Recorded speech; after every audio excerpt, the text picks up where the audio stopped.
खबरों का। सीधी लोकसभा सीट देश की उन सीटों में से एक है जहां कांग्रेस एकजुट भी है और मजबूत भी। कांग्रेस ने यहां कमलेश्वर पटेल को अपना कैंडिडेट बनाया है। कमलेश्वर के पास सियासत की लंबी विरासत है। उनसे बात की बंसल न्यूज के एग्जीक्यूटिव एडिटर सुनील बघेल ने। सुनवाते हैं।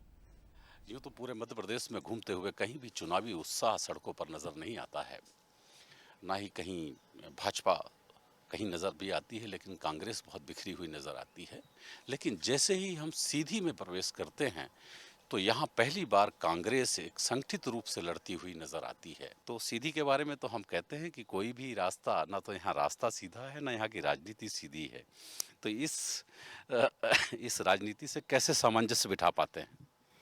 देखिए, अगर आपकी सोच अच्छी है और जनप्रतिनिधि की जो भावना है वो सेवा भाव की है, तो हम समझते हैं कि कोई सामंजस्य बिठाने में तकलीफ़ नहीं होती है। हम सारे लोग आपस में कुछ विषयों पे हो सकता है कि कभी कोई मतभेद हो, पर जहाँ पार्टी और देश हित का विषय हो वहाँ हम सारे लोग एक हैं। किन बिंदुओं पर आप मानते हैं कि जो आपके विरोधी प्रत्याशी हैं या भाजपा है या राजेश मिश्रा जी हैं, आप किन मुद्दों पर आप उनसे, मुद्दा आधारित बातों पर आप उनसे जीत की उम्मीद रखते हैं?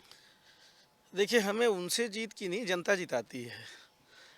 चुनाव जो है जनता जनार्दन जिताती है, जनहित के विषय जिताते हैं। जो वादा इन लोगों ने किया था वो कोई वादा पूरा नहीं किया। आज सब कोई 2 करोड़ प्रतिवर्ष रोज़गार देने की जो बात कही थी, प्रत्येक बेरोज़गार ढूंढ रहा है कि कहाँ है वो रोज़गार। महंगाई आधी करने की बात कही थी, वो तो कहीं नज़र नहीं आ रही। बहुत सारी चीज़ें बंद कर दी भाजपा की केंद्र सरकार ने। कांग्रेस सरकार ने जहाँ एक तरफ सुविधाएं दी थी, 5 रुपये में जो प्लेटफॉर्म मिलता, टिकट मिलता था, वो टिकट आज हो गया 50 रुपये का।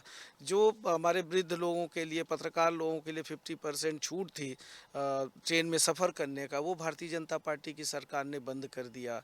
और जो पैसेंजर ट्रेनें थी उनकी सुपर फास्ट ट्रेन करके वो डबल किराया वसूल रहे हैं। ये तो रेल की बात थी। और बाकी जो हमारा सीधी सिंगरौली से आपका जबलपुर की जो रेल लाइन है, जो कटनी पैसेंजर ट्रेन भी चलती थी, शक्तिपुंज ट्रेन चलती थी, डेली जो होती थी, आज लोग जो है उनका आवागमन अवरुद्ध कर दिया है। सिर्फ किसी औद्योगिक घराने की वजह से उनका, क्योंकि कोयले का परिवहन होना ज़रूरी है, आम जनता जनार्दन को आना जाना ज़रूरी नहीं है। क्योंकि देश की जो वर्तमान में सरकार है, मोदी जी को ये पसंद नहीं है कि देश की जनता को सुविधा मिले। सुविधा की बात की तो आपके सीधी सिंगरौली में एक बड़ी चमत्कारी सड़क है, उसमें जाने किसकी नज़र लग गई है, कितने सालों से अभी तक पूरी नहीं हुई। जब मैं बहुत यंग हुआ करता था तब से सुन रहा हूँ कि सड़क बन रही थी। क्या अब क्या पोजीशन है, क्या सड़क बन पाई है? देखिए, ये राष्ट्रीय राजमार्ग जो सीधी से सिंगरौली है और सीधी से रीवा, ये जब केंद्र में कमलनाथ जी सड़क परिवहन मंत्री थे मनमोहन सिंह जी के टाइम में,